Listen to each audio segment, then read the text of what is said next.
Andrew Heaton, Hello, Rex. if you could push this button Uh-huh. and initiate first contact with an alien race, would you touch it? I can't believe you touched it.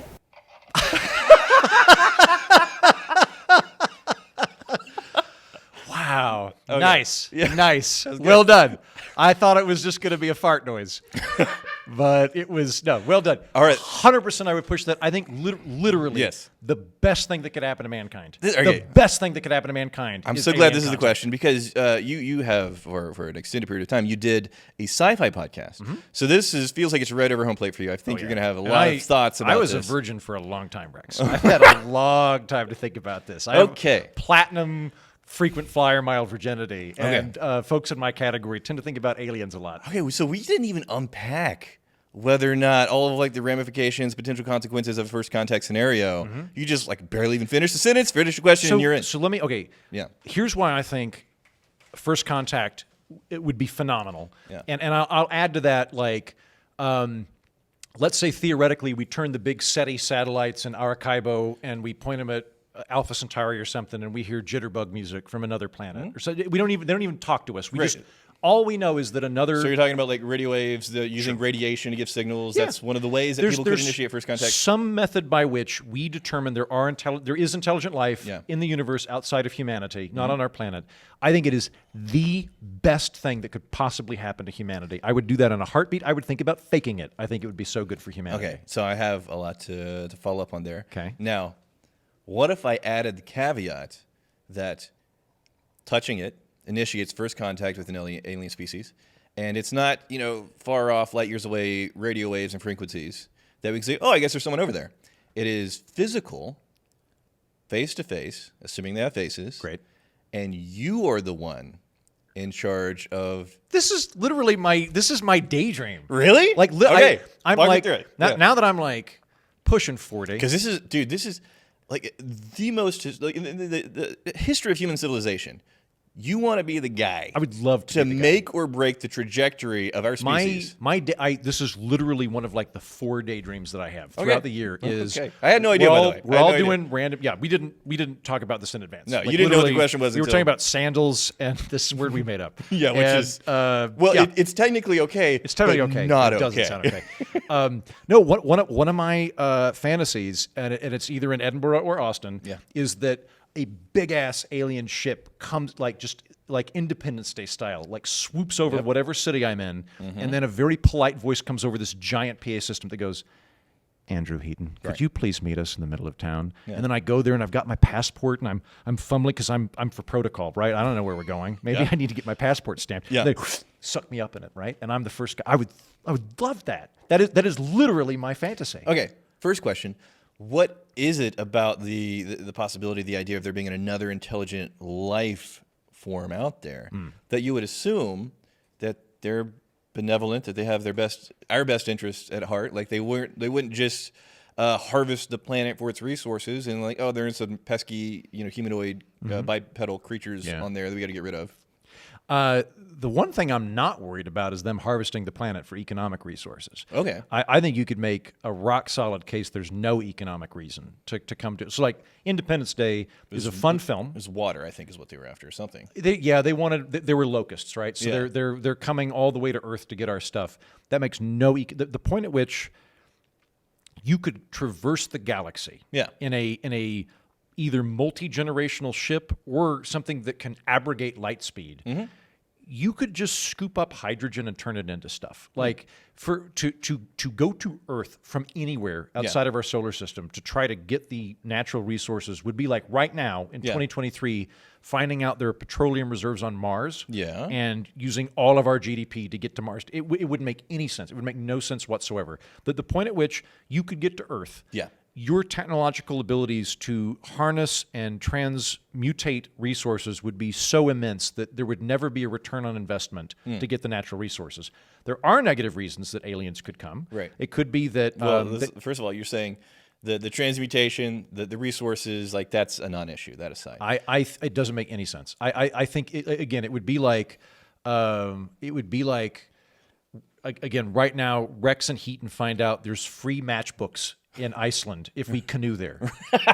And so it doesn't make any sense. If Okay. you have that much technology, you could just build a Dyson sphere or fix your planet or scoop up hydrogen and change the molecules in it to something else. Like there wouldn't be a situation where you'd need to do it. Okay, so the next question is, if it's not the resources of the planet that's attractive, could it be us as a species? And wow, these creatures have evolved over countless generations.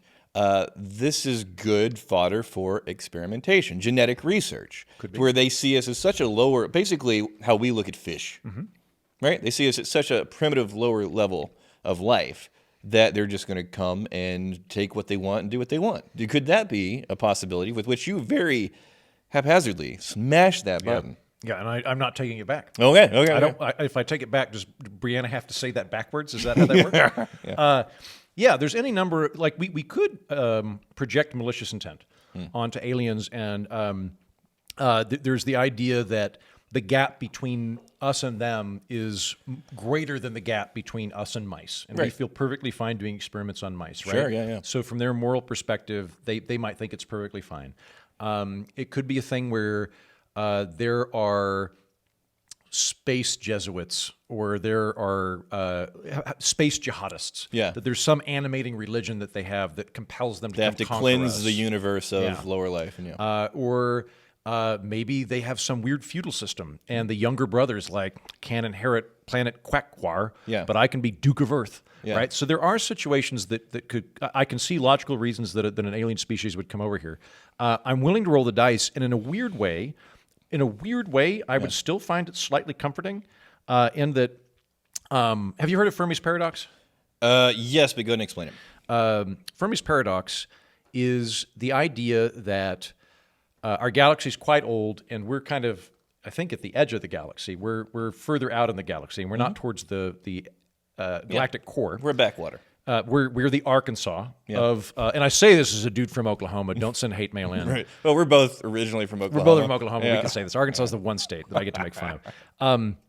If we were to go to the center of the core, we would find suns that are billions of years older than Earth, which means there are planets billions of years older than Earth. And let's say that we do. I did the math. I can't remember it off the top of my head one time, but let's say we take 1% of the suns in our galaxy, and we conservatively estimate 1% might have a planet. 1% of them might be able to sustain life in some form, algae and up.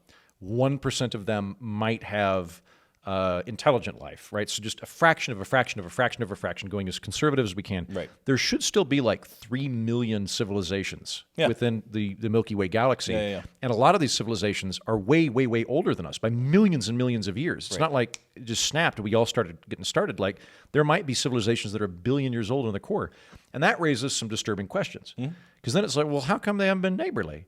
How come they haven't swung by to like welcome us to the Galactic Federation that all the problems have been solved in? Yeah. You know, why aren't they swinging by to give us quantum sugar and show us their cool sitcoms and like how they have like the Detroiters or whatever from their planet? Like Right. that raises some other questions too then, which is like, well, is it that all species become very cautious as they get to that point where they're like, I don't know what's out there, and they turn the lights off and Yeah. they go into hiding? Is it that They failed to delete the internet and they imploded. that's I think the really scary thing is, Yeah. what if it turns out like nuclear war is the end point of evolution on every planet? What Yeah. if every planet gets to the point where they develop the ability to split the atom, and within 5 generations they nuke themselves, and nobody survives You past that? saw Battlestar Galactica. Oh, yes. recently. I told you I was a virgin for a very long time. Did this not come up? I love that show. And that it was show. actually, most shows like that, they never have a satisfying ending. But, the Cylons, they have a plan. They never had a plan. They didn't have a plan. No, they had a didn't. plan, which was to get renewed. For Right, a they season. did, yeah, They they really pulled did. it off, but that was They the end had of a their plan the same way that Lost had a plan. But the way that they ended this series, they tied it up with them coming back to Earth. I did think that was an interesting and elegant way of coming full circle. Yeah. But it was after the Earth was destroyed and they went, off planet in some Right. other directions. Yeah. But theologically, you mentioned like the jihadists Mm-hmm. of the alien species. What do you think that would do to so many people on planet Earth who have this very, very specific idea of the way the world works, the universe works? There is a deity, and he has this very specific relationship and interaction with us. all of a sudden you throw alien life into that mix, and like there's no real theological across religions room for that to be a real thing. So the immediate upheaval of these deeply, deeply held beliefs and worldviews, like that's going to be a hot mess. This is something that the United States government took the position of in Yeah. the 50s. I don't remember the name of the commission, but there was a commission in the 50s that looked into this and advised Congress on, theoretically, if flying saucers touch down in the White House, what happens? And the result they came up with was such a revelation would undermine the core bedrock beliefs of the American people and unleash social anarchy. That you'd see big old institutions and religion just immediately collapse and break apart. I think it would have the exact opposite effect, which is why I pushed that button. May I walk you through this? Please, yes. So the theological impacts of the button. I'm not going to go theological. I'm going to go evolutionary. Oh, okay. I think about tribalism a lot. Yes. I host a podcast called The Political Orphanage. Boop. And I work in political media, and people are real dicks. And it's been going on politics? in politics, and it's What far secluded toxic corner of politics I know, are you lurking in, I Andrew? know. It's I've called never known that to be the case. the internet. I advise you to steer clear of it. Oh, fair enough. I tried to delete it. yeah. There's a lot of pushback. Yeah, because I work in political. Like my show is called The Political Orphanage. Yeah. It's very difficult for me to swerve outside of politics when I meet people. Right. Like, what's your show? The Political Orphanage. Oh, who do you like? Right. And it doesn't matter. I don't like whoever you like as much as you do, and I'm going to sound like a traitor. I always sound like a traitor, and I hate it. So I've thought a lot about tribalism the last few years, and what I've figured out is this: human beings are inherently tribalistic. As a comedian, I know, and I think most comedians would agree that everybody relates to sex and death. And it wasn't until I started doing stand-up and doing jokes about, like, why do you like that football team? No one's from your town on the team. The owner's not from your town. Like, and they just negotiate it. Like, why? People want to kill you in the parking lot. And the team could leave the town entirely. And people will, like, if I'm doing stand-up and I'm like, you're not going to get laid. Ha ha, everybody laughs. We're all going to die someday. Ha ha. Why do you support the Dodgers? We're going to kill you with rakes in the parking lot. People are intensely tribalistic. It is just as strong an impulse as obtaining Religion. Yeah. Yeah, it is. It's built into the human framework, and that tribalism is a double-edged sword. It is good in the sense that we are coalitional and groupish, and we want to hang out, and we want all the kids in our tribe to do well, and we want to bring meat back to the tribe, and we want to lose our individual identity in the bigger picture. That's good. Right? The downside to tribalism is we crave an enemy to root against. It's not that we're doing our own thing. Yeah. And we're confronted with an enemy and we react. We're actively seeking out an enemy at all times. Yeah. I do have a thought about probably one of the more unfortunate things to happen to the state of the American identity and our culture and our feeling of being a united people was the dissolving of the Soviet Union. 100%. Yeah. Because we had a common enemy. Up until... There was a big bad other, and Yes. there was somebody for us to collectively resist against. Exactly. And once that's gone, it's like, well, who do we have to resist against other than ourselves? 100%. Yeah. 100%. We had the Nazis.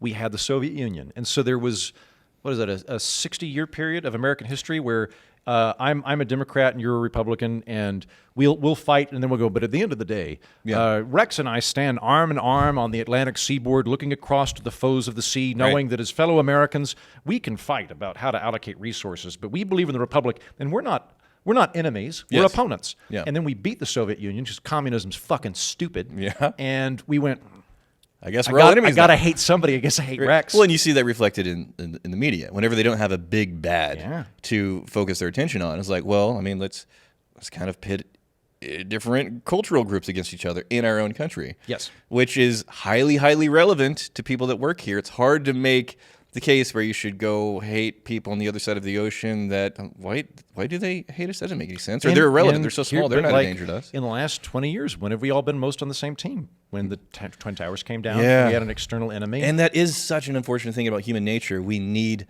a villain for us to basically just not be at each other's throats. Because we define our team in opposition to another team. Yes. And that's why I push that button. Now, I don't want to get invaded, mind you, because I think right. we'd probably lose Right. if they can get over here. But what I think would be I think it would be so, like right now, our whole universe is us. Yeah. And so we're having to make these divisions within the human family. If So you're thinking with a much more collectively, everybody's having a bigger picture idea of Exactly. existence. I think Then it's like, wait, this is small ball. Why am I getting pissed Yes. off at the country next Exactly. door? I This think other if- mindset of like our cultural values, whenever there is an entire alien civilization on the other side of the galaxy that I have never even been able to comprehend. Yes. And all of a sudden our petty differences seem microscopic and insignificant. And so to that extent, it's like, yeah, it's a compelling case. That's exactly my point. Is that you would see a major shift in mankind where you hear people say things like, "I don't like the goddamn Chinese, but at least they only got one head." Like at least we're all fucking humans. We're Yeah. not those weird green people from Alpha Centauri Beta. yeah, They yeah. don't even like Bob Newhart. Yeah. Right. But like, I think that we would expand the definition of us to include the whole of humanity. Yeah. Whereas right now we are constantly bifurcating humanity into us versus them. I think Okay. it's the best thing that could happen to mankind. What do you think the chances are of aliens coming in contact with us tracks very, very similarly to basically the era of explorers discovering like the new world and sometimes unintentionally, sometimes intentionally, these diseases, they take hold and they wipe out entire civilizations. What do you think the chances are of us coming in contact with a species that is capable of reaching us, which probably means that they are technologically superior? And if we're going to use our own history as an indicator of what could happen, it doesn't end well for the species that is contacted. Yeah. And in this scenario, the button that I pushed, Yeah. they're walking down the gangplank. Oh, yeah. They've got the flying saucer and Yep. the silvery. They're conveyor not belt wearing thing. like the head mask or anything. Yeah, they're coming down and like Breathing all up Italian in you. kissing us, Yes. putting their hands in our pockets. Okay. I don't know. I have no idea what xenobiology would look like. Yeah. There is a small chance that it would actually have the same genetic structure as us, which is weird to contemplate. But there's my pick for NASA is a fellow named Dr. Robert Zubrin. What position in NASA? Head of NASA. Just the whole- If the whole I were thing. president, I would put Robert Zubrin in head of NASA. I Okay. think he's a really, really keen thinker. He wrote a book called The Case for Mars 15, 20 years ago, and I interviewed him about it. There's a decent chance that life originated on Mars and migrated over here. We know that Mars had water for a while. Yeah.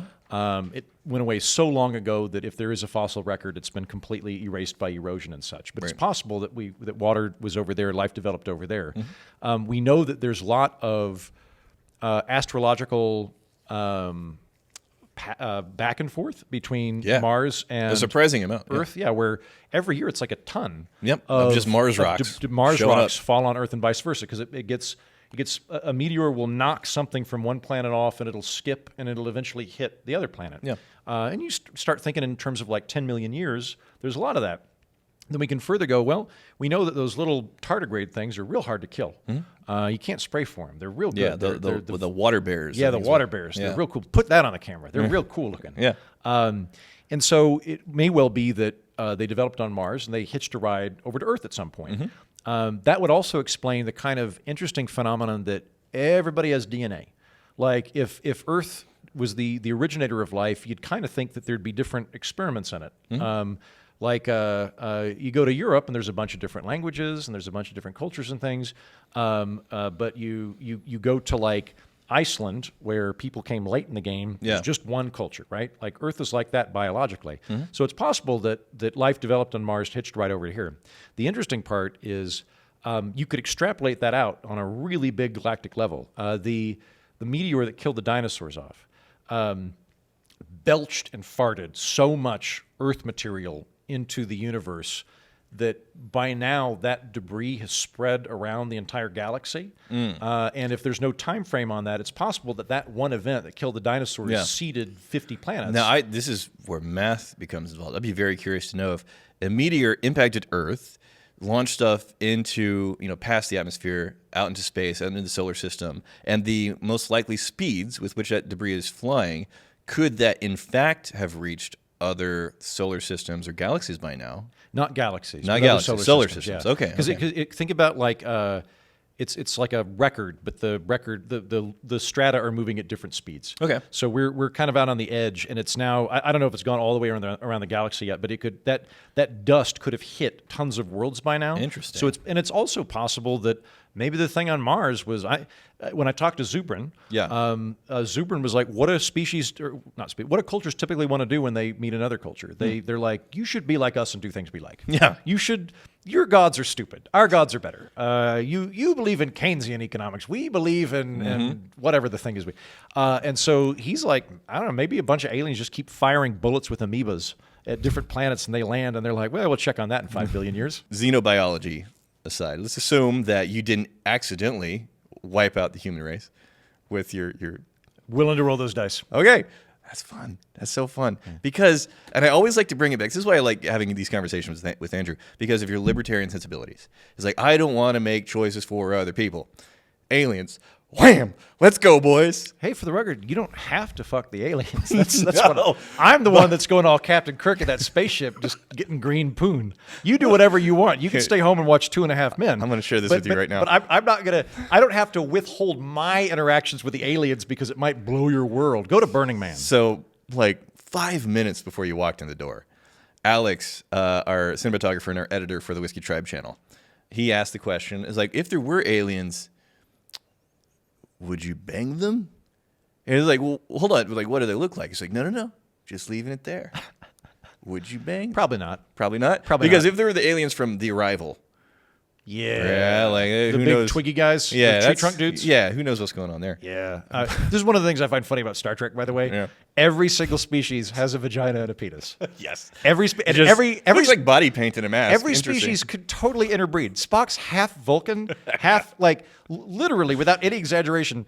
We have more genetically in common with Bermuda grass than Bermuda grass or us has in common with Vulcans. But in the world of Star Trek, if it's got 2 legs, you can make a kid with it. You can hit it. It's just the whole thing's completely interlocking. It's just space breeds. It's just like dogs. Just a quick tangent.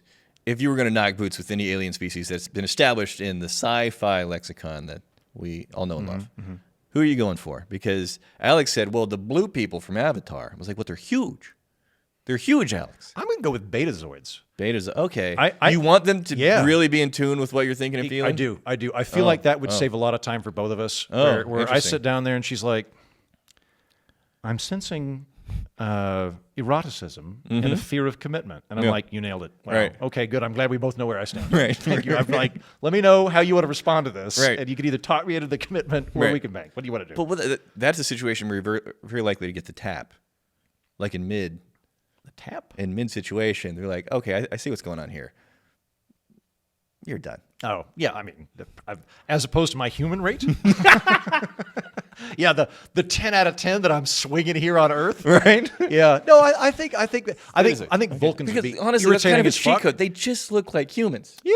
They're just people. I like humans. Okay, if you're going to go something, again. If I was going to go a little bit further, I'd go with the green ones. But yeah. in Star Trek lore, they also produce pheromones that make you horny and stuff. So that's supposed to be that's helpful. Yeah. It's handy. The Orions, I think. Yeah. Oh, okay. All right. Huh. Wait. So to bring it back a little bit, Well, although I'm no. happy to talk Wait, about this is way more fun. big space aliens, absolutely happy to talk. By the way, okay, real quick. Yeah. Kirk, not that horny. Like he's like the Kirk stereotype is Right. like, I've come to your planet. Your gods are a lie. Give me your women. Yeah. And like he's a really dutiful commander, and I every think once in a while he goes on a date. I think it was the Green Woman episode. It's just that one. I think it's one, and they kind of like I don't think he even hooks up with her. set the tone. You and I were sitting down with Brian Brushwood, and oh my gosh, this just happened. Was this yesterday? When was this? No, this was like 2 days ago. Oh yeah, when we went to Torchy's. We got some tacos. Brian's across the street. We called him up. He comes over, and he's playing with, we can't talk about this because it's alpha technology that he wasn't supposed to show us. But he was showing us some amazing new AI tools. Yeah. Oh right. He's right. Yeah. And one of the things he asked was if there were going to be a Star Trek key party. Yep. Which Star Trek character would be the most likely to host a key party? And I think it was Riker. Yes. Riker. 100%. Yeah, who did an impressive job. AI did a very admirable Well, job it'd of be- giving a list it'd of be- the Star Trek characters across all franchises that would host a key party. It'd be 2 ways though, because I think it'd be kind of the same as like a nude beach. Yeah. Where like nude beaches are either going to be like the hot people naked beach that I never get invited Right. to, Or just the a big old very flabby undulating pile of alien flesh. 47-year-old Right. laundry flesh. Yeah. You know, so then it's Neelix. This is like, the Neelix is going unfortunate like, sausage hey, fest. like I'm having a key party. So far, it's just me and you. But like, come over. We'll play dominoes, get naked. Right. Yeah. No, Riker'd be the one. And then Riker could totally talk. Riker somebody into a could hang. threesome. And unsurprisingly, Jean-Luc Picard, bottom of the list. Yeah. He's not a key party guy. Did you watch Picard, the series at all? I did. It's not what I wanted it to be. The third season picks up a lot. Yeah? The first two are horrible. The first two are absolutely horrible. But Yeah. you do realize like, oh, Picard sucks at relationships. Yeah. He is a career man who's deeply unconfident when it comes to his relationships. Are you such a hardcore sci-fi guy that you will suffer through season after season after season waiting for it to get good? Because I got through like halfway the first season. I was like, this isn't going anywhere. I skimmed through the rest of the season. I was like, nah, this is not for me. No, so the first season, I was very excited about the first season. Yeah. That came out in 2020. Other stuff happened in 2020 to where any distraction I could. I mean, I hadn't heard. 2020, I was living in an apartment in Los Angeles, which I just moved there. Great time to network. 2020. Right. I have the nadir of my psychological life. I tried to like. First, I'd gone on a date with a woman, and I was like, "Quick, come over before the drawbridge comes up." And she's Right. like, "Nope." And then went on the dating apps. Does anybody want to date me? No. All the girlfriends are dead. They've all been shot. You're gonna die alone. And I was like, maybe I'll adopt a dog. And they're like, they've all been adopted. Fuck you, Andrew Heaton. And then I went, what about an Oculus Quest? We're out. So Then I you wrote a bought- book about how horrible LA was. Oh, God, I did. It's called Los Angeles is Hideous, my best-selling book. I ended up like duct taping a rabbit pelt to a hot water bottle so I could pretend I had something to love, and I would like just drink a bottle of wine and sit in my bathtub eating a vase with Oreos with a ladle because I couldn't be. I was miserable, and I would just be like, "Oh, Picard. Okay, I'll watch Picard while I eat my ladle Oreo soup." Yeah. So I remember very shortly before you ended up moving to LA, we were hanging out over at Brushwood's place, and you were floating the idea of like, well, maybe I move to LA, and I'm not an LA guy at all, and the fact that you didn't have a good time in LA, there's this really like broken part of me that is in my head saying like, told you so. Yeah. But it's none of the reasons why I thought LA would not be a good fit for you. It was the whole like the COVID situation that messed it up for you. Do you think without that you could have landed in LA and had a good time? I think if you apply sufficient effort to any major city, you'll find good people there. Okay. And you'll find, like, I don't like Dallas that much either, but I was in Dallas for 8 months doing a TV show, and they've got a great swing dancing scene. I made That some does friends there. nothing for me. Swing date. You're into swing dancing? I like dancing. I like singing. I'm just an unsuccessful Dick Van Dyke. I like singing and dancing and making people laugh. That's all I want to do. There were fun, Deep Ellum's a fun neighborhood. I'm sure that had I been in LA under normal circumstances, I would have found things that I enjoyed. I think I will always find that city aesthetically repugnant, and I believe that it is an affront to all beauty. And if we have to firebomb a city, Los Angeles is probably where we should evacuate people first. But if they don't get out, it's their own fucking fault. We got to knock that city out. It's very ugly. Yeah. I don't think I would ever find it pretty. Yeah. Or maybe some of the outer rich neighborhoods, like Santa Monica or something. Yeah. But that being said, a ton of creative people there. I have some very good friends there. And I think if I'd got involved in the improv scene or the comedy scene and actually been able to do that, I would have found things to love about Los Angeles. But Austin, Texas, where I live, I love Austin, Texas. Don't say it. Here's the go. Say it. It's so hot. There you go. I bought a soaking tub. I literally put ice in. Thank you I very treat much. myself literally like a Star Trek character living on an alien world trying to kill me. Like in Star Trek episodes where Kirk and Spock this is a great planet, and then they eat the fruit and the guy explodes. Like that's how Austin, Texas is to me. I'm like, the locals are great. I love the culture. I would make the very obvious recommendation. I was like, hey man, shorts and a t-shirt, but that is so at odds with the core of your being. No. I've worked out a whole scale for this, and it's mostly miserable regardless. So, first of all, Austin is either hot or humid all the time. It's very humid right now. I went in ChatGPT and I went, "Hey, robot, I'm a cold weather guy that likes crisp weather that doesn't have humidity. On average, over the last 10 years, how many days has Austin, Texas, been a high of 65 with humidity not going above 60%? The answer is 17 days a year that I would describe as good. Yeah, those are good days, though. 17 Those are nice They're days. very nice days. You savor the days. Yeah. Right? You don't take the days for granted like they do in these other places with actually good weather. It really just makes you savor the moment, be in the moment, really kind of dial in your existence as a human. If you love rock climbing and just constantly feeling moist, Austin's a great biome. If you've got really poor circulation problems, Austin's terrific in that regard. I've worked out a system, 60 degrees and under, if the humidity's not too high, I can dress like I want, which is tweed. From 60 to 70, I'm so glad I have a tweed friend. 60 to 70, You're my one and only tweed I can wear friend. linen suits. Yep. 70 to 80, take the jacket off, but you still wear linen. 90 and up, you wear a T-shirt. 100 and up, fuck you. There's nothing you can do. Nothing you can do. You're just miserable. Yeah, you just sweat your balls out the bottom of your jeans. Yeah. I'm going to take my jacket off. Yeah, it is a little warm in here. So the technological, the advances that you have to believe that they would bring to us. Do you think, as a species, we would be prepared to use these responsibly? Like, here's not only well, there we go. Already know. Well, hold on though. Let's say like I'm the submarine commander of some nuclear sub, the USS Atlanta, and I park off the coast of Papua New Guinea, and a pre-literate tribe comes up, and we're being all friendly and stuff. Yeah. And I'm like, you want to fuck around with a nuclear generator?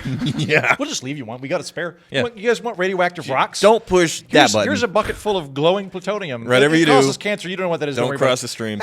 I don't know. I think if they were going to come, they'd probably have a purpose.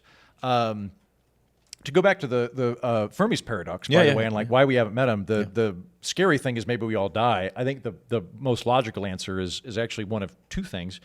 It could be that there's some galactic version of radio waves that have been bombarding us for 1 million years, and we haven't figured out what those are yet. And so they've been trying to make contact. We just don't know how to perceive of it. It's just neutralizing their efforts, yeah. Yeah, in the same way that like if we were sending AM radio waves to the pre-literate tribe in Papua New Guinea, they would have no way of knowing that we were existing. And then the other possibility, which I think is the most likely, is there's a mind-boggling amount of time and space. And so if you're aliens, you might have already been here 5 times, and it was dinosaurs every time. Oh, and like interesting. you come by every 20 million years, and you're like, still dinosaurs. Let us know when your monkeys develop wristwatches. And like they're not even going to come for another 5 million years. So could be something like that. Interesting. So, Wait, hold on. Would you push the button? ooh, Because I'm all in, 100% on this. okay.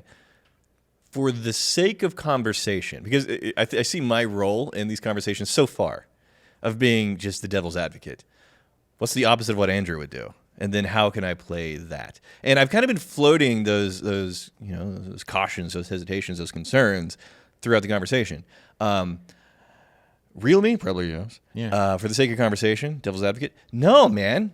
There's so many uncontrolled variables. Like you did make a really compelling case for having an other, a powerful other, for humanity to collectively have an identity that rallies around. I don't want to cede that much potential control to that big of an unknown. I think if it's at that point, it's not up to you anyway. Like it's not Well, like no, it is up to me. Are you shining a Andrew, laser beam at him? It is up to me Okay. whether or not I push the button. Got it, okay. This is the moment. If you do that, somehow we send out a signal to let them know we're around, but otherwise they don't know. Yes, we're they here. have no idea. Okay. It's like the first contact is not initiated. So basically, you determine whether or not we come in contact with aliens. Got it, okay. And I would opt for, it would be so cool to have a big bad to rally against, but everything else is like, gosh, that's way too big of a big bad that we would have no shot. Yeah. Well, if it actually was an invasion, we would completely be screwed. I mean, like, well, even if it was like 10% chance, right? 90% chance they're just curious, or hopefully they're benevolent, or hopefully they want to, help us out in our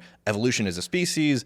But a 10% chance for it to be like, you know what? Those are some funny looking rabbits and mice for us to experiment with. I was like, that's a 10% chance where I don't think it would be responsible for me to push that button. I think Stephen Hawking would agree with you. Stephen Hawking was on the record of like, we don't know what's out there. Yeah. We have no idea. And like, and he was I speaking for the dead Stephen Hawking. He's like, do you see many systems on Earth that don't involve predation, where there's not like a hierarchy of the thing eating the other thing? Yeah. He's like, why would you draw attention to the fact that we're an arable planet with resources? And specifically, I think some people are going to have this idea as like, well, why would they be malicious? Like, why would they, not be benevolent? It's like, well, I think intent at a certain point it's a non-issue. Once something is far enough evolved past a species, they no longer consider whether or not that they're conscious. Like, look at us and animals that can argue. You and I were talking about vegetarianism and like, pigs.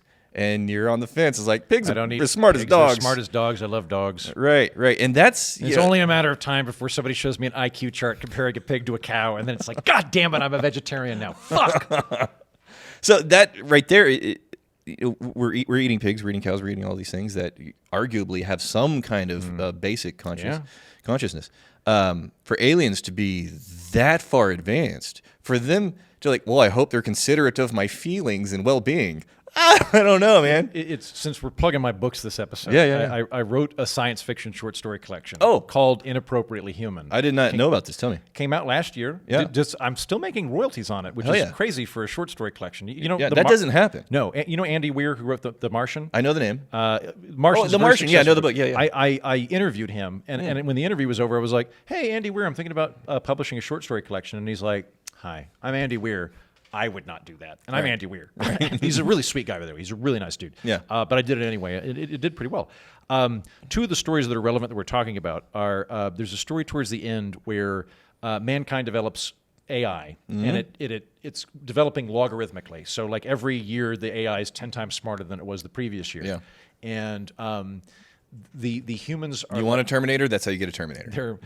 They're not. But the thing that's perplexing is that they don't want to wipe out humans. They're building these weird structures. We don't know what they're for. Yeah. They're these giant structures, and they'll like put a leg of the structure through a grocery store, but they'll leave the grocery store See, there. that's what I think would be most likely. Is it's not like they have it in for us. Yeah. Like they have it out for us. Like they're not considering us. Exactly. Like in this story, they have no malice towards us at all. They view us like ants. They've like in the same way that you might drive to a PTA meeting, you are not thinking about ants on the side of the road. That's exactly how they are. I think that's entirely possible. Yeah. There's another one that's way funnier. So if an ant had the choice to, hey, let's bring some of these humans around. That could be cool if there's like big giant humans that are really smart and amazing, and maybe they do something really amazing for ant culture. Worked out for fire ants. They're not indigenous to Texas. Yeah, we then- brought them over here somehow. Amdro. Yeah. A little sprinkle in the think it's Amdro. worked There's a little out. too many of these fire ants around here. Let me sprinkle around there because I don't want these humans. I mean fire ants in this spot in particular. You know, like to extend this metaphor, if like somehow we get slopped all over 40 different planets and the human population goes up to 400 billion and occasionally they do genocide, it seems like our species doesn't need to worry about one planet getting nuked. I have all right, interesting tangent. Interesting to me. It's all that's necessary in a podcast, really. Mm-hmm. If humans were to flash forward, have you ever thought about this? Humans to flash forward, let's say 5-10 million years in evolution. Where do you think we're going? Because we're right at the cusp of AI. Do you think as a species we start being integrated? There's AI, there's like the Musk thing where, what's it called? Like the Mind machine interface, or yeah, it's a mind machine interface. And I forget the name of the which technology. is crazy already, by the way. Yes, it was crazy 10 years ago. It's really crazy. Well, now. his position on AI is it's almost the position of, well, if you can't beat them, join them. Right. You don't want the AI to be separate from humanity. You want to integrate it into humanity so that the moment it starts thinking about its well-being, it also has to consider the well-being of its human hosts, Yeah. which I think is an interesting concept because he has gone on the record multiple times saying AI left to its own devices is a very, very dangerous thing. We need to pump the brakes. We need to consider the ramifications of what this could turn into very, very quickly.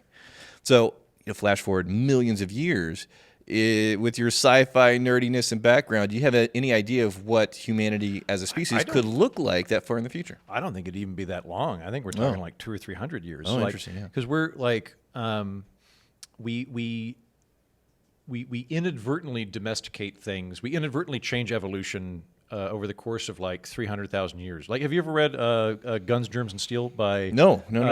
Jared Diamond? No, I haven't. Phenomenal book. Guns, Germs, and Steel. Guns, Germs is a phenomenal book. Jared Diamond is an anthropologist, and he's hanging out in Papua New Guinea. And he's talking to the locals who are very intelligent, and they're like, hey, how come your island, England, about the same size as our island, Yeah. dominated the world, Yeah. and we have spears? Yeah, What's yeah. that about? And he was like, good point. These people are just as smart as my friends. But he starts looking into it, and it's a fascinating book about like why Europe became preeminent and how society develops everywhere. And one of the things he talks about is that like we didn't plan to domesticate crops. What probably happened was we have hunter-gatherer civilizations that are wandering around, and you, me, and Alex and Brianna are going up to a bush, and we're going, I'm going to eat the choicest berries. And I eat the berries and I poop out the seeds. We come back a couple of years later, we're like, that bush is slightly better than that bush was a few years ago. And Yeah. we keep doing this over 20, Did I drop a deuce there a couple years ago? yeah, 20, but without even thinking about it, over 20,000 years, we end up making this bush that's like 50% more succulent and juicy. Yeah. And then at some point we go, we could just stay at the bush. Yeah.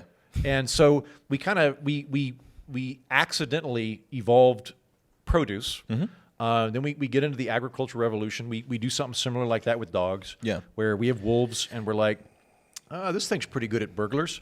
Probably why we had dogs. Yeah. And then we're like, you and me are dad cavemen, and one of the half wolves comes up and bites us. We go, bam, you're dead. And But we the only- nice one, yeah. We only let the nice one reproduce, right? So we did that for a long time, and then we got really good at it about 150 years ago, Mm-hmm. where we went, if we started, like, we could take the pollen and we could mix and match this stuff. Yeah. We got really good at it, and then we got really, really good at it in the last 20 years, where we can genetically go in. So I think the next step that's going to happen, probably in our lifetime, maybe, is it is possible right now to go in and start turning off genes that are going to cause something you don't want, like Down syndrome or something, where that could be you're removing stuff. It's only a matter of time before you start adding stuff, and when that starts happening, we go from Homo sapien to whatever the next thing is. Oh, And interesting. we become a now that transitionary period, that's going to be interesting because there will be a moment of the haves and haves not, and Yes, there have-nots. will. And yeah. this I think is going to play out, by the way. Yeah, yeah. They're going to be banned in America. Okay. And then China's going to go. Oh yeah, trying to be like all in. We're giving all children math genes, and then the rich people in America will go. Gotta get me "Okay, some of those Chinese we're math gonna go genes." get secret math genes from the Chinese. Yeah, yeah, yeah. And then the little be blown out. But I think like you could see. Let's assume we don't blow ourselves up in the next 200 years. Mm-hmm. You could see a situation where we go like colonize Mars with Elon Musk or whatever, and we're there, and we're like, we don't really need bodies designed to live in the Serengeti here. Like we're living in these domed craters. Yeah. Why don't we add a gene that makes you like being claustrophobic? Yeah. Why don't we take out the bit that likes being out in the wild? Let's basically accelerate evolution so people can live on Mars more comfortably. Yeah, well, and I mean, I think accelerate's a very Star Trek way of looking at it, because Yeah. in Star Trek, all species want to be intelligent. Like everything, plants, give enough time, they talk and Yeah, stuff. yeah, yeah. But evolution is just adaptation, right? There's no end course to it. There's no track. We could adapt to better, and like arguably right now our bodies don't work for the place we're in. Like Yeah. we're supposed to be killing shit with sticks right now, and Yeah. we're sitting in a barrel Watch- drinking poison, talking about aliens. That's uh, not what we're supposed to be doing from a genetic perspective. Speaking of like the weird offshoots that evolution takes, my 6-year-old daughter is so hardcore into dinosaurs. Like not the T-Rex and Triceratops and the Brachiosaurus that everybody knows, but the most weird, obscure dinosaurs. She knows the name, like the Latin name and the whole thing. It's ridiculous. But then you'll see the way these things look. It's like, that doesn't look, that was in mid-evolution. It was trying out just some functionality that went nowhere, but this thing looks ridiculous. So yeah, you're saying with humanity, you could do not just kind of the chaotic, throw it into the natural world and see what limbs get big and think tails get clubs. What's going And to change is we're no longer going to, like right now, if it's much more intentional. exactly if we were going to leave it to its own, I think evolution there's probably less adaptation the better we get at feeding people and responding to natural disasters and things, because the way evolution normally works is you pinch the population, and the adaptations that are benevolent are passed on, and that's how you go from like black moths reproduce more during the Industrial Revolution than white moths because they blend in with the dust or whatever.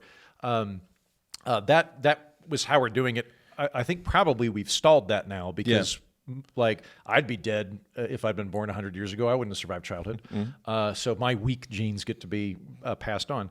I think the next step is that it becomes bespoke. It becomes intentional, and that you get to the point where Homo sapien in 100, 200 years is Amish. And then there's some other some other new species. I'll use the word scary, even though there's a better word for it, thought, because if we still have the mindset and the primitive tribalism and like we're so often greedy and malicious and short-sighted, and we're selfish, we're thinking of ourselves, for us to have the ability to dial in, like genetically, how smart are you and how physically impressive are you, to be able to have people feed that into their offspring and next generation, that seems like a recipe for a giant hot mess, man.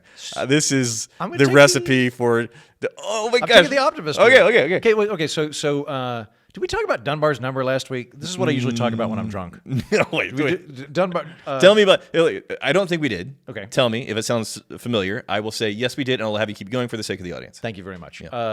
Dunbar's number is it's like the EMC squared of people. It is probably the most important number pertaining to human beings. Okay. There's a sociologist named Robin Dunbar over at Cambridge, still alive. Yeah. And he took the measurements of various ape groups. Okay, we did not talk about troops this. or whatever you call like chimps or troops, right? Gorillas. I don't know what gorilla harems or something. I can't remember. It's all herds. Herds, yeah, herds. The herd size of various apes. So I don't remember the exact numbers, but let's say that chimps can have 100 chimps in a troop, and if it gets above that, it's unstable and it splits apart, or they kill a couple guys or something. Right. Gorillas like 80 instead of 100. Orangutans is like 50. I think all of these numbers are a little high, but go ahead. Sure, but they differ, right? Like Yeah. chimps can have bonobos can have way more Yes. bonobos in Yes. its group than a gorilla can, Right. And gorillas can have more than baboons can. So he looks at the size of the troop, and then he looks at the size of the brain pan for the average ape. Oh, yeah. And he develops an algorithm. And he creates this algorithm, and he says, if you show me the size of the brain pan, I can tell you what the size of that troop's going to be. Wow. And he puts human beings in. Uh-oh. And we get 150. I think technically 148, but let's say 150. Okay. 150 is Dunbar's number. 150 is the natural human group size. Now, obviously, we don't have to kill each other. Right. But 150 people is how many people we're capable of understanding one-on-one at one time. Yeah. If you get a group above 150 people, you need name tags. You don't know everybody one-on-one. Right. If you have a group of 150 people, you can literally do any kind of government you want. You can be communist, you can be monarchist, whatever. Right. King gets too bad, we kill him with sticks. Yeah. We're communists. Brianna's being lazy. We can just call her in, and the whole tribe can go, More "Shame, cocktails." Brianna, more cocktails. So Dude, it's funny how we keep coming back to this thought of, I don't know how many conversations we've had where we end up on this place where we're saying, you know, it'd be really cool if just us and a bunch of our friends got together and like we just bought, you know, a bunch of houses Right. or like an apartment complex and we all live Because together. we And wanna it's that- live in Dunbar's number. Yes, and it feels like about 150 is the max. Yeah. Right. You would have like your closest After that, your you need name friends, tags. and then they would have like, you know, spouses and kids, and you're pretty close to 150 right there. yeah, and you get it. Obviously, we can have a society over 150, but at that point, you can't just have the whole tribe come together and do a meeting and like play hacky sack and talk about who's not doing the dishes. You got to get a judge. Yeah. And like, what if another tribe attacks us? Well, we need to give some guy our money, and that guy's gonna like be in charge of spears. Yeah. And Right. so then it all falls apart. And then the other thing too is like because we're very, very tightly interconnected with our tribe of Yeah. 150 people. The best way to animate people to pretend like they're in that number is an existential threat. So Yes. if we don't know each other and we're just hanging out in the valley, like developing bonds takes a long time. But a tiger comes over the hill, Yeah. we will instantaneously pretend we're brothers. Like for all intents and purposes, we're like, I trust you 100%. Until that tiger leaves, like, Yeah. here's my baby. Like, give me that spear. Like, I wouldn't normally trade my baby for a spear. Right. But now I will. Right. And so authorities always have an incentive to pit you against the other people so that you just buckle down and do what I want. Yeah. So to bring it back to the genetic engineering, Yep. what if we can increase that number? What if we look like Talausians from Star Trek? Oh, we make yeah. your head 3 times as big. Right. The brain pan's huge. And the The Dunbar's brain pan number is on now this like one, yeah. 100,000 people. Think about how differently we would view society, how much more we'd care about other people. Mm-hmm. Like right now, if Brianna comes in and drops a newspaper and goes, "Hey everybody, 50,000 people died in a mudslide in Pakistan," Yeah. I am aware that that's bad, but like It doesn't my, hit. my dog having elbow cancer really impacts me a lot more because Wallace is within Dunbar's number. But you expand Dunbar's number through genetic engineering, and now Right. I'm like, shit, we need to go take care of that right now. Yeah. That's gosh, you know what? This is how we solve the world. We wipe out everybody except 150 No, that you and I choose.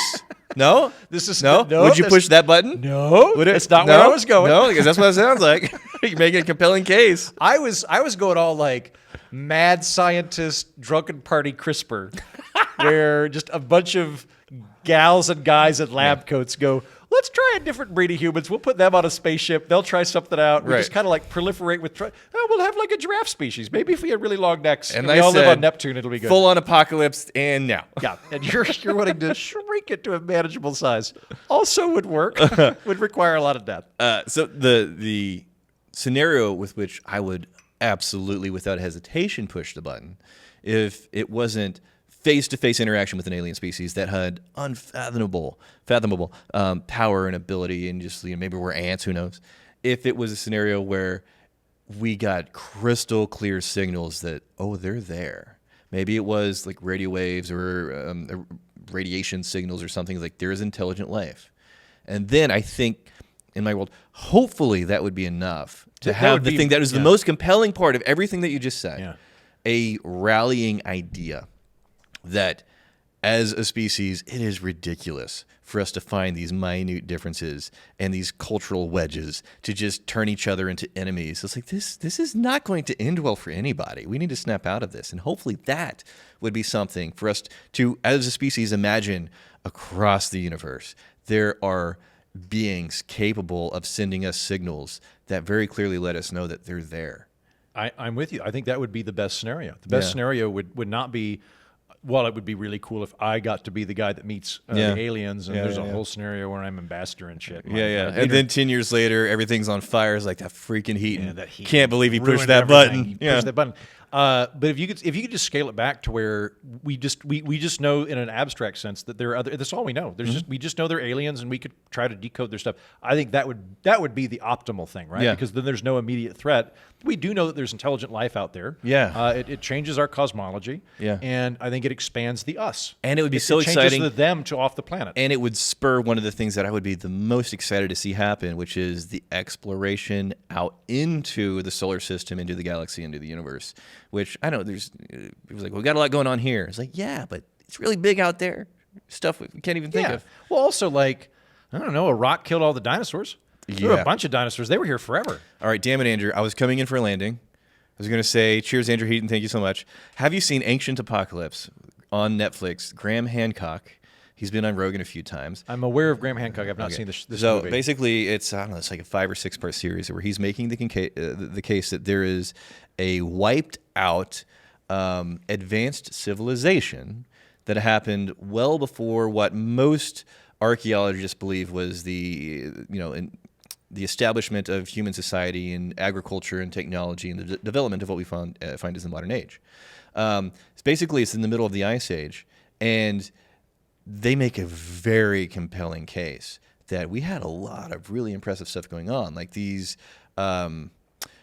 structures that have been carbon dated that should not exist according to what the archaeologists agreed to. And they're dating it. It's like, well, yeah, that's accurate, but it's a fluke. And he goes fluke after fluke after fluke after fluke. And he's saying this is the impact. It was the Younger Dryas impact. A meteor came down. The flood that is in the biblical Noah's Ark. That flood is clearly established across the world, across cultures, in their history of this giant flood that came and wiped out everything. And then another compelling narrative that spans cultures, spans around the globe, is this idea that a post-crisis hero arrives, usually by boat, and establishes this knowledge base to restart society. Here is agriculture. Here is building. Here is society. Here are laws. And time again, these cultures that should never have had any kind of cross-pollination of ideas, they're having simultaneously this idea after the Younger Dryas impact and this world flood that wiped out everything. It's like something happened. There's too many coincidences for it to just, it's one of those quirks of history and myth. No.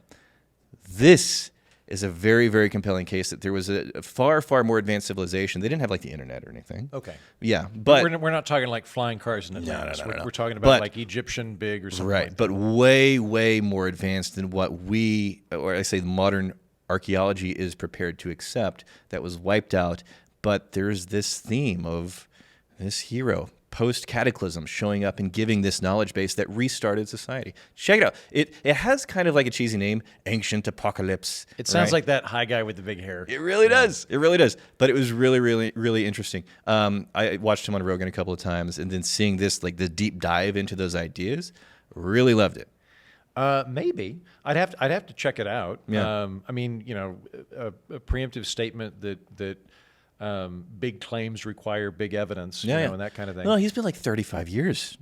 Yeah, Well, this has been like- his life. Like the bits that I think would be interesting to pursue are, and it's been some years since this came out, so maybe it's been disproved or something. But I remember reading that they found a mummy in Egypt that had nicotine in it. Oh, okay. Which doesn't make any sense. Nicotine didn't exist in the old world; it existed in the new world. Were that confirmed? Maybe some Spaniards were using it as a bong. It's entirely possible. What's that joke? Why are the pyramids in Egypt? Because they wouldn't fit in the British Museum. Yeah. But like if you did that, then it would imply that either A, there was some strain of native nicotine, or B, that there was trade. That some kind of trade existed with the New World, which is not crazy, given that like the Vikings didn't think it was a big. They didn't think they found a new continent. They found yet another island. Out west. Well, he made a couple of. He took a couple of positions which were very, very interesting that I was sympathetic to. One is the idea of astronomy and archaeology. There's no cross-pollination there.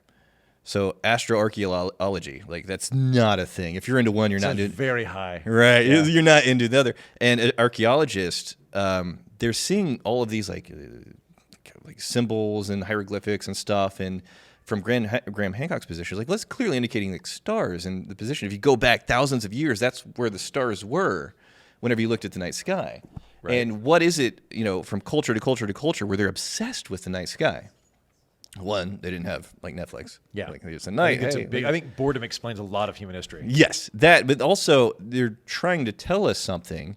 And in the Younger Dryas Impact, if it was basically a situation where you had like this, not a singular meteor that came down, a meteor and came down and caused this flood, but this weeks and weeks and weeks of these long, like this shotgun of meteors coming just devastating the planet, and then that wiping out all of your society, all of your civilization, then that could absolutely be the reason why all of these cultures were obsessed with having us look up at the sky, because this is where shit gets weird, guys. You got to keep an eye on that. Interesting. Yeah. And then that coupled with the idea that all of the pushback that he's getting is from archaeologists who are trained in the tradition of archaeology, and this is my expert opinion, and this is what I was taught in my formative years as an archaeologist. And if you're outside of that, then it's irrelevant. You're not legitimate.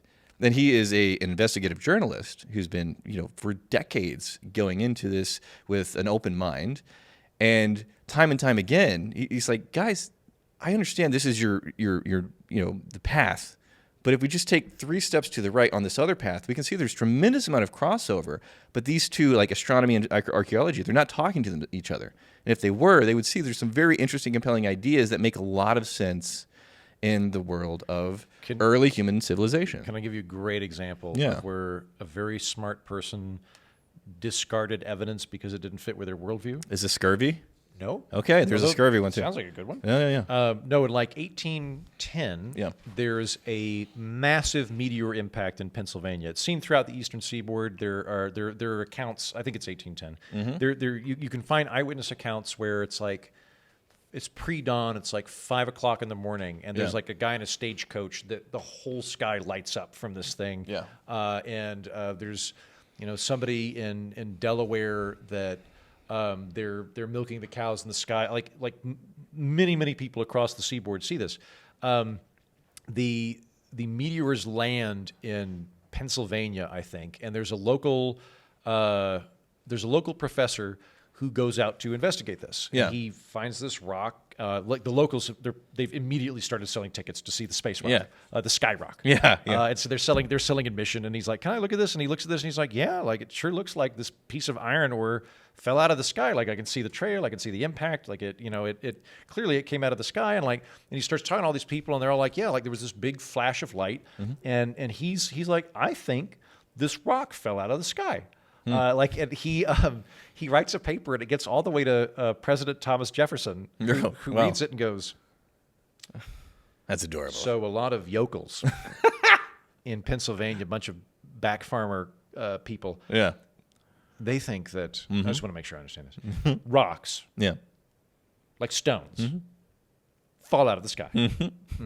Okay, Would you want to look up real quick? Do you see any rocks up there? Are There they, no are rocks they in allowed the to vote? sky. Can we double check? Can they vote in this new country? And then he's like the worldview at the time was it was this very Newtonian deist model of clearly there is a prime mover, Right. and he is a perfect mathematician that is doing the music of the spheres, and the planets are all perfect spheres orbiting each other in perfect symmetry.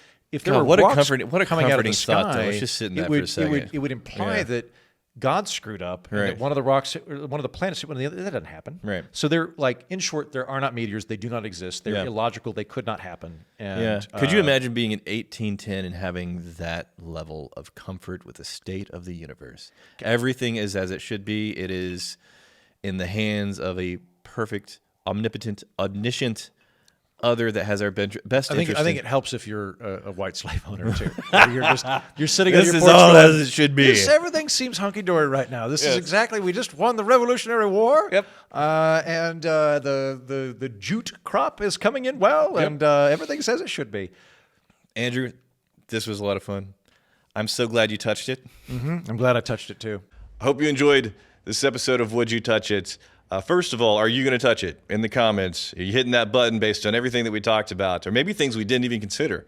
Let us know. And also, what is another hypothetical situation that you think would be fun for us to entertain in a future episode of Would You Touch It?